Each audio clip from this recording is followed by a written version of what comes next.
Hey, Pure Soul members, happy July. I'm really excited that you guys are here with me today, and I can't wait to share the spiritual focus topic for this month. It is illusion versus reality, and it's a great topic, and I really want to spend a little bit of time here today with you talking about that. But before we get started, I do want to share a few Almapura updates with you. So, just as a quick reminder, our Ask Nikki Zoom will be held on Wednesday, July the 20th at 6 p.m. I hope to see you there. During our Zoom this month, I thought we would spend a little bit of time together discussing success. How do you measure success in your life? How important is it for you that you achieve success? How do you define it? How do you measure it? And I just really enjoy when our group gets together and we have a topic that we are talking about because I learn so much from you guys, and I think everybody learns a lot from the group. We get enlightened, we get new ideas, we have new perspectives, and different ways to approach things. So I hope that you guys really do think about success over the next couple weeks and bring some of that information along with you to the Ask Nikki Zoom so we can share it with everybody else. Also, I also want to say thank you to you guys once again for being part of the Almapura Pure Soul community. It really makes me so happy to share time and spirit with you guys, and I just feel so blessed to be sharing this journey with you and inviting you to get to know a little bit about Almapura and how to get that Almapura feeling of pureness inside your soul relationship with your body and your soul. So thank you so much for participating. The members only discount for this month is still the $50 off of the mentorship session. So I really hope you guys take advantage of that. A few people did take advantage of that, and I think they really, really enjoyed it. I know I had a blast helping people uncover the way that they communicate with their own spirit. And so I hope you'll take advantage of that. Next month, we'll move on to some other member discounts. So schedule your session while it's still available for the discount. Okay, so now I want to talk about this month's spiritual focus topic, which is illusion versus reality. And I think when illusion and reality don't align, we struggle. And it's always, always our illusions that promote the struggles in our lives. Even if we think other people do that or a particular situation does that, it's really not. If you take a minute and you think about it, our own illusions are the things that don't end up working out sometimes. And those are the things that actually end up making us struggle. So when something doesn't work out the way we want or the way we expect, that's when the heaviness kind of comes over our heart. So I thought I would share a little bit of information about illusion versus reality, just to give you guys an idea of the way that I approach it, because maybe it will help you too. So when we're in a difficult place in our life, we all get sad. We all feel discontentment from time to time. And when that happens, everybody has their own individual way of processing that sadness or that discontentment. So some people process it analytically, where they just can't stop thinking about it and it's rolling over in their brain, and they kind of get stuck in that place, and then they don't feel anything about it. They don't do anything about it. They're just thinking and thinking and thinking and thinking. Other people, they can process a difficult experience or discontentment or sadness or struggle from an emotional perspective. And this might be where their heart chakra is feeling a little bit heavy, or they have that heaviness in their stomach area or in their chest, or maybe they're crying about things a lot. Maybe they're just down or quiet or kind of internal with themselves. So that's more of like an emotional response to a particular situation. Some other people actually will process their discontentment through a physical response. In other words, maybe when the struggle ensues, they might make poor physical choices, or they might lash out at others. Other people do all three.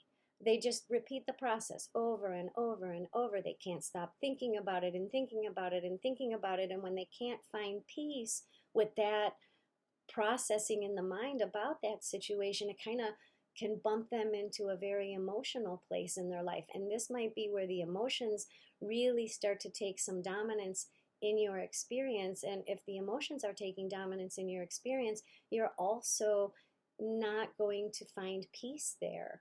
And when you can't find peace there, it might bump into the physical aspect of your being, where you might make poor physical choices, or you might lash out at others. So again, some people process all three and they can just never get off that cycle of processing difficulty.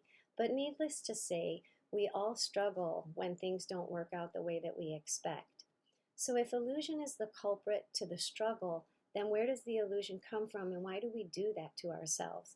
And I have learned through my journey with God and through my discoveries of Almapura that it comes from our childhood conditionings. And these childhood conditionings, they tell us what our perspectives should be. They tell us what our opinions should be. And when those conditionings take hold or take root in our being, which usually occurs when we're children, the expectation of the outside world then comes into play. So these expectations are related to something from our childhood conditioning that we are trying to heal or that we're trying to enhance. So expectations are created when, because of our childhood conditionings, we create like an illusion around the thing that we're participating in. So we create an illusion around the job interview. We create an illusion around the brand new friend we just met. We create an illusion around the guy we're dating now. We create an illusion around what we expect our future to look like. Maybe we want to retire in a tropical place. I do. I have that illusion or expectation. And so what if that doesn't happen? What if that doesn't happen and I go into that struggle mode of processing it analytically, physically, emotionally? I'm just going to end up exhausted. So a couple examples where I have caught myself in my life from doing that is, I got a job, a technical job at this place in Deerfield, and the first day that I went there, I thought, I'll retire here. I liked the job, I liked the people. I didn't really see any reason why I would ever leave there. The benefits were great, the 401k was great, like everything was great. So I created this illusion around this job that I would be there forever and that I would eventually retire there. I also was married before, so I created an illusion around my marriage, thought I would be married forever to that same person and that we would be together forever. And that I say first marriage because I'm on my second marriage, so obviously that first illusion, it didn't come to fruition. And the divorce process and the separation process, I struggled a lot in that. It was really hard for me, and I was really devastated, and I did go into my struggle routine. Sometimes I've struggled because of illusions connected to family or friend relationships. Like, I thought my sisters would be around forever and that ultimately they would be my best friends because I have that expectation. I created an illusion around what society told me family is supposed to be like. I also did that with some friends. I would meet a friend and I think, oh, this is my best friend and they're going to be here forever, only to discover that a couple years later they're walking out the door. And of course, back to the struggle, back to the discontentment, back to the sadness. So in each of these scenarios that I had planned out, I planned them out in my head. I created a story around every single character and every single situation of my life. So I basically created a book of life, and I put all the players in there and gave them a role and gave them the way that they're supposed to react, the way they're not supposed to react, that the job is supposed to keep me forever until I retire, and all of those illusions were centered around the expectations that I had put in place for each of those people and situations. So illusions also, I just want to make sure I don't forget to talk about this. Illusions are related to the future and they are supported by the future. So when we start to create an illusion about something, we start to think things like, oh, how is that going to work out? What do you think will happen? You think I'll get the job? Oh, if I get the job, I'm going to retire there. And if this date goes well, I'm going to marry this person. And after the first date, you're already trying to figure out if you want to marry this person. Like me, after the first day at the job, I decided I was going to retire there, and I created this whole scenario about that. And that's what we do.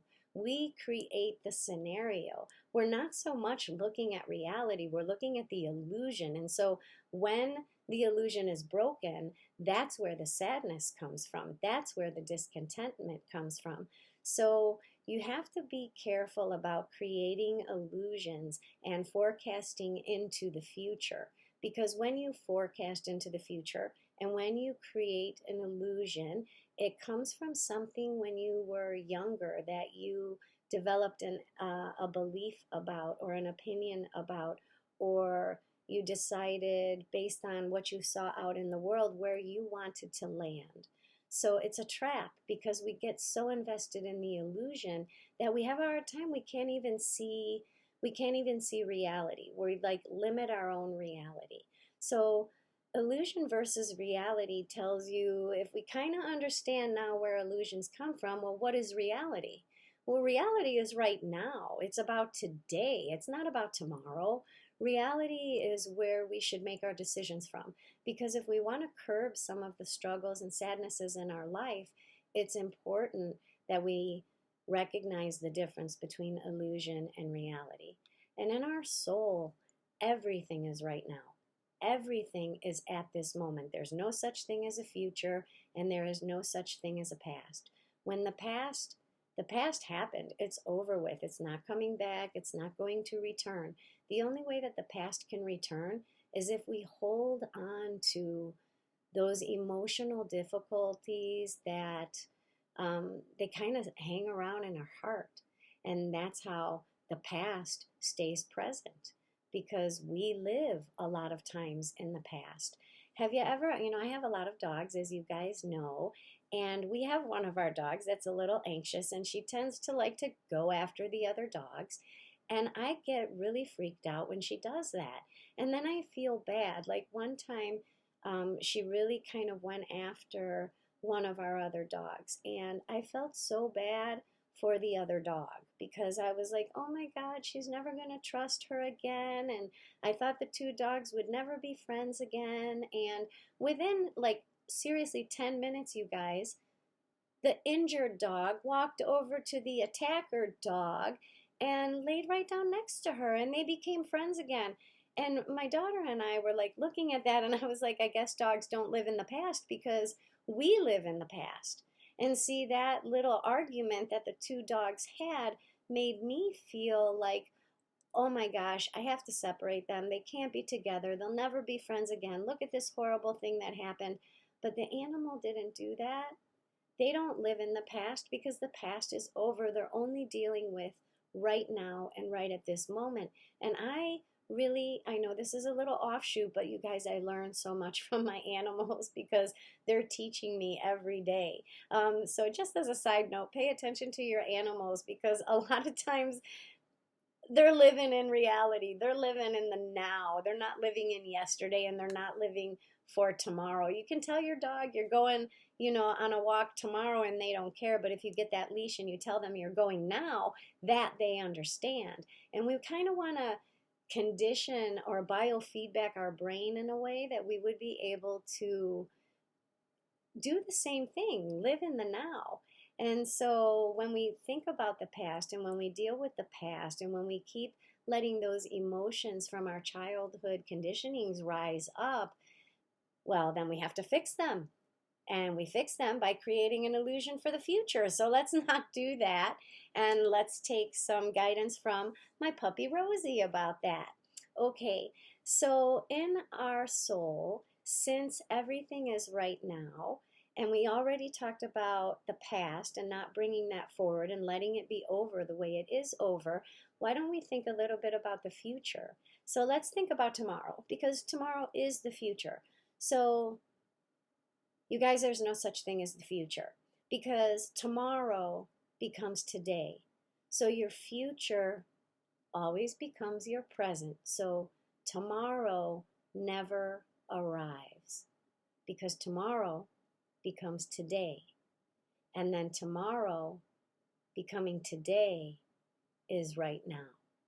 And that's really important because a lot of times where we get stopped up in processing is we don't realize that what we're forecasting and what illusion we painted may never come. So we do want to make our decisions from a point of reality and a point from now. We hear it all the time, right? Live in the now. The problem is with that nobody tells you how to live in the now. So I want to tell you how I try to live in the now. I try to step out of my childhood conditionings. I try to heal them. I try to heal the little girl in me. I try to elevate the little girl in me. I try to not let her feel compromised with today's situations and circumstances. I try to make sure that the little girl in me, the one that experienced all of those childhood conditionings, that she doesn't look out to the world and think it's all going to be the same all the time, every day, and this is always going to happen to her. So I first begin by trying to step out of my childhood conditionings.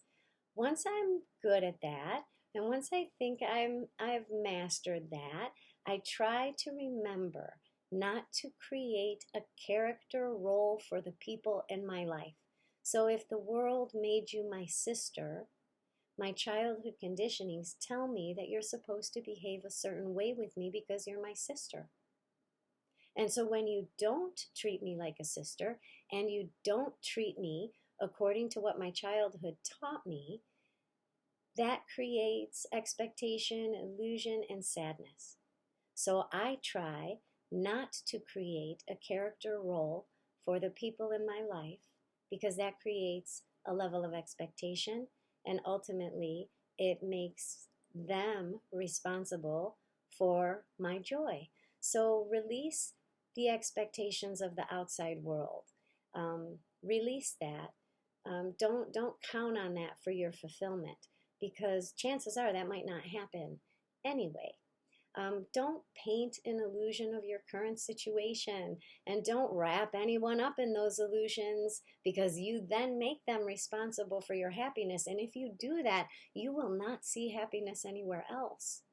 Because if you say, I expect to feel accepted and loved by this person who society, my childhood, and the world said should do that for me in my life.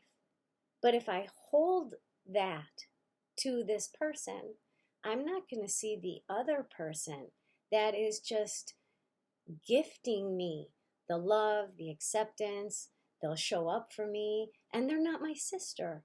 But if I hold some person responsible to fulfill something for me, I will miss all of the other experiences that would provide me literally exactly what I need. So I encourage you not to paint an illusion of your current situation. Don't wrap anyone into that expectation or that illusion because then you'll miss where the fulfillment is actually going to enter your life, right? And last but not least, live in the now. But when we start this process of living in the now, when we recognize the difference between illusion and reality, it's hard because we don't know how to do it.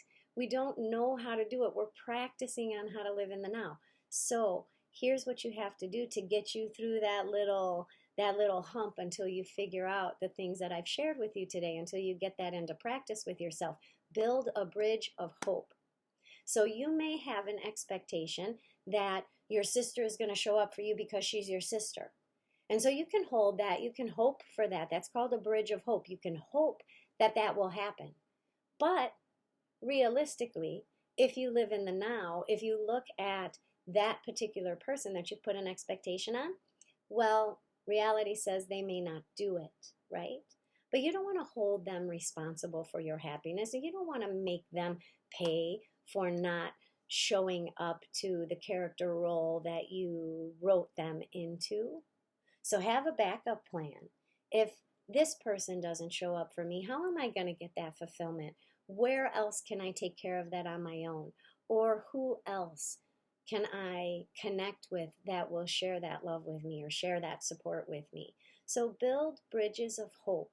If you are at a job interview and on your way home, the job interview went really well, and you're on your way home from the job interview and you're like, oh my God, I'm totally going to get this job.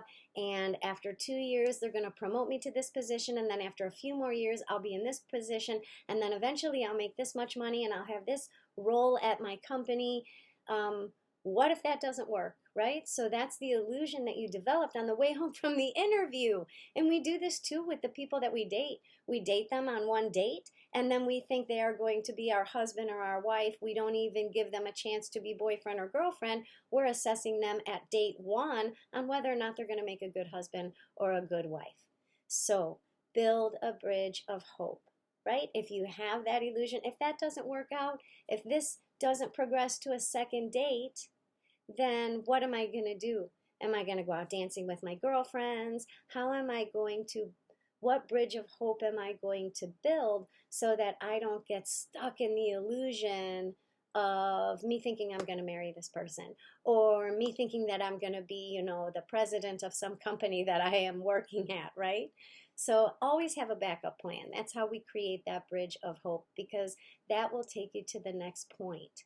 And yeah, have a backup plan for your illusions so you're not dependent on the result that you had forecasted, that you're not dependent on that one thing. So I think that's it, you guys. I hope that helps.